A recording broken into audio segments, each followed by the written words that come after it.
Hello, everyone. My name is Preston Dennett, and welcome to a new episode of UFOs in the Paranormal.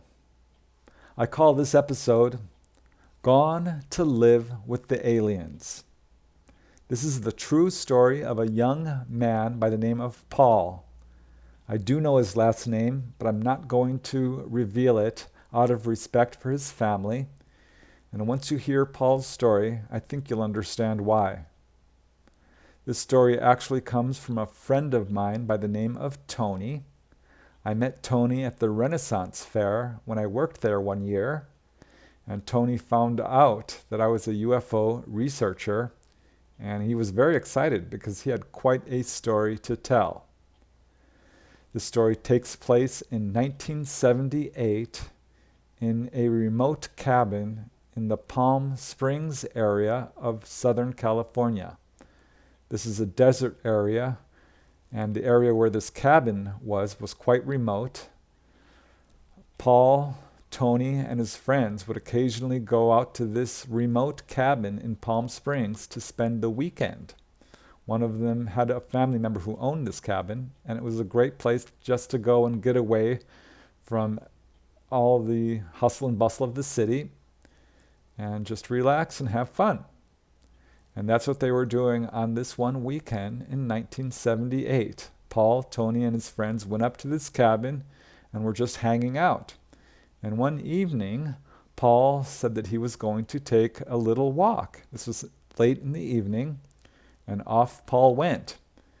And a couple of hours went by, and Paul still had not returned. And everyone started to get a little worried because it wasn't like Paul to just disappear like this.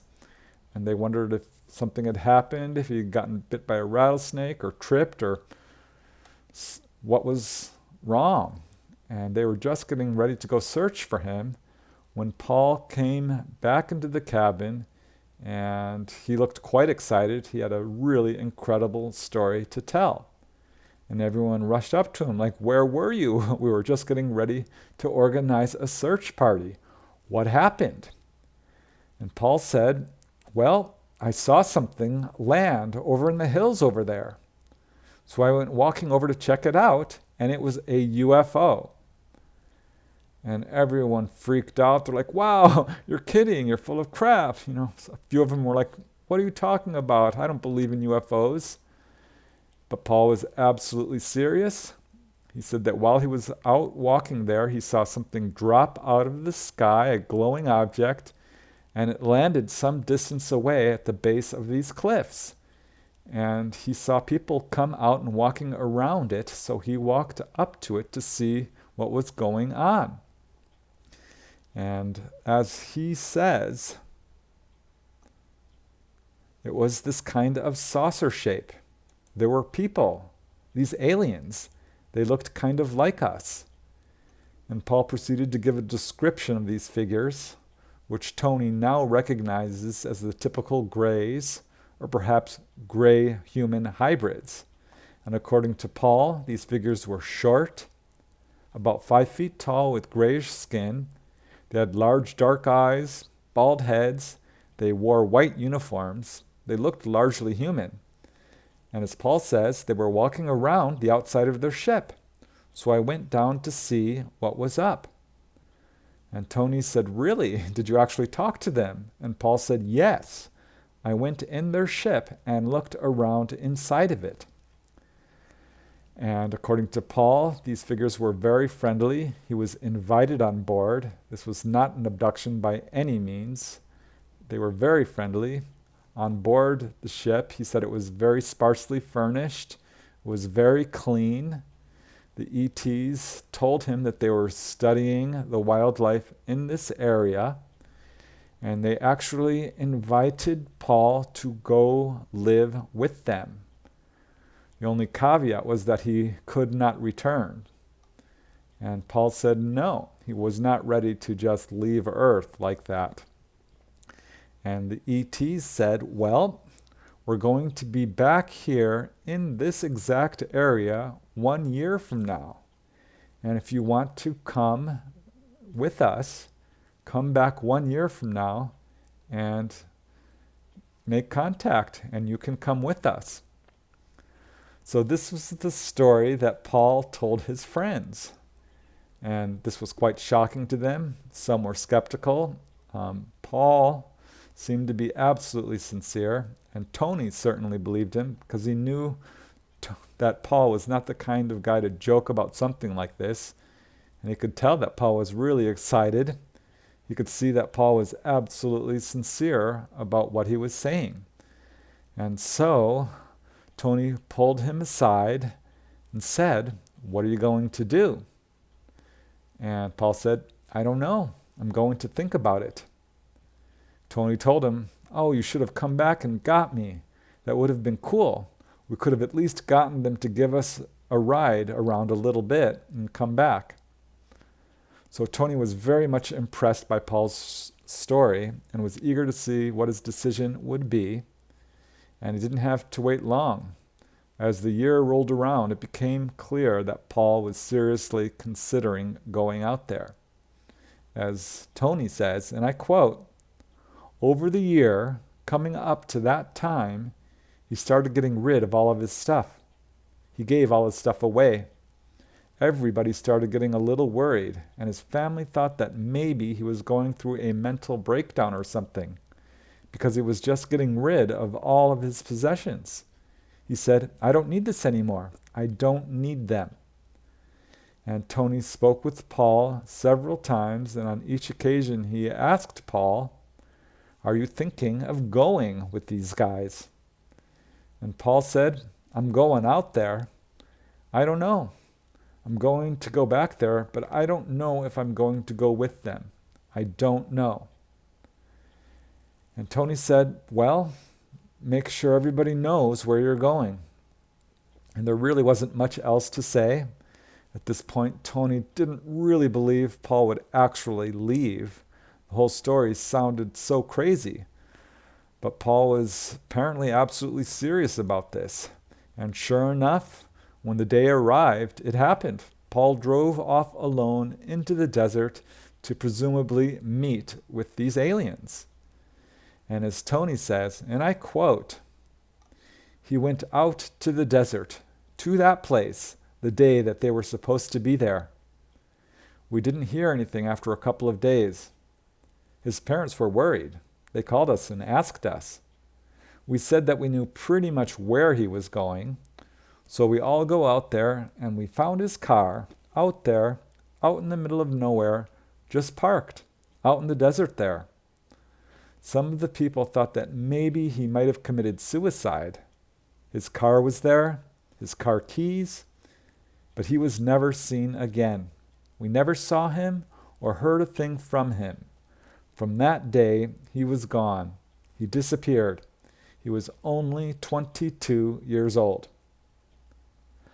So after finding Paul's abandoned car with the keys still in the ignition, Paul's parents filed a missing persons report with the police. The police showed up at the scene. They conducted an investigation. They questioned Paul's parents. They questioned Paul's friends. They found no evidence of foul play. They found no evidence of where Paul had disappeared to.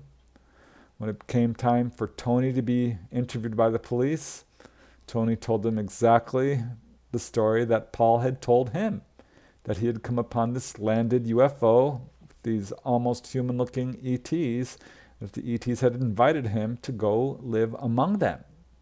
As Tony says, "This is all I can tell you. This is what he told us happened out here." So the police had no choice but to believe the witnesses. There was, 6 people telling the same story. So it was clear that this is what had actually happened. Whether Paul actually went to live with the ETs, nobody could say for sure. But this is what Tony believes happened. He thinks that Paul is probably somewhere out there, living among the ETs. I covered this very unusual story in my book, On Board UFO Encounters.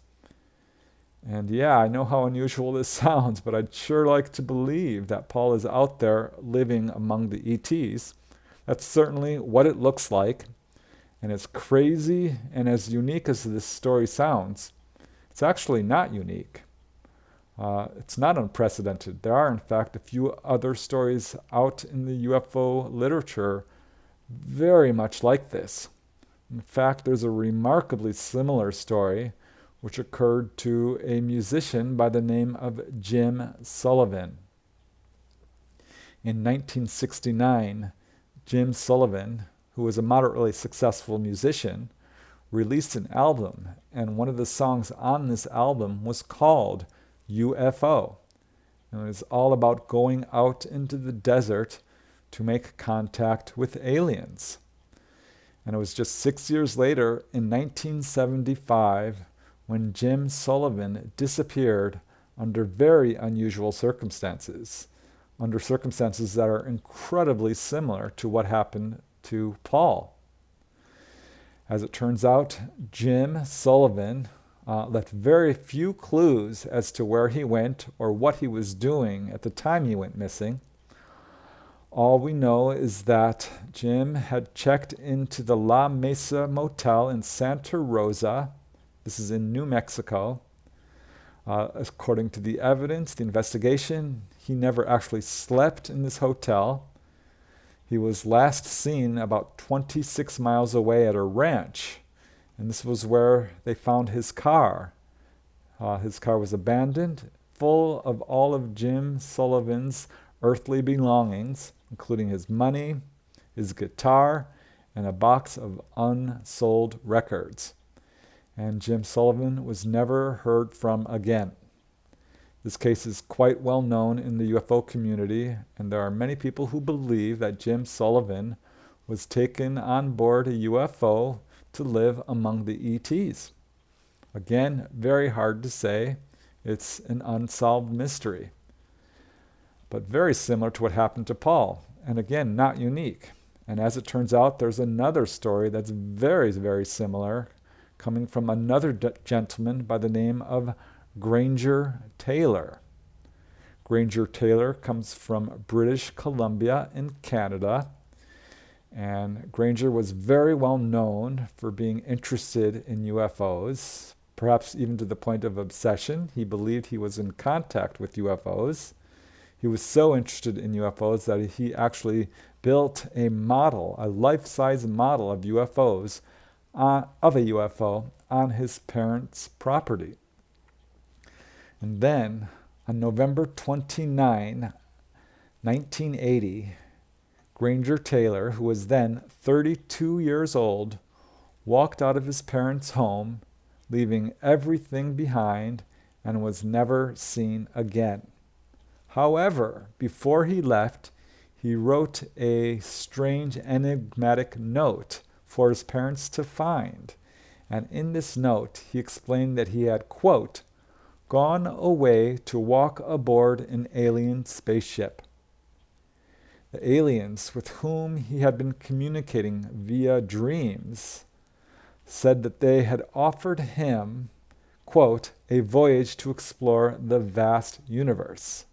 This is what Granger Taylor said in his note. And he told his parents not to worry, that this voyage would only last for 42 months, after which he would return.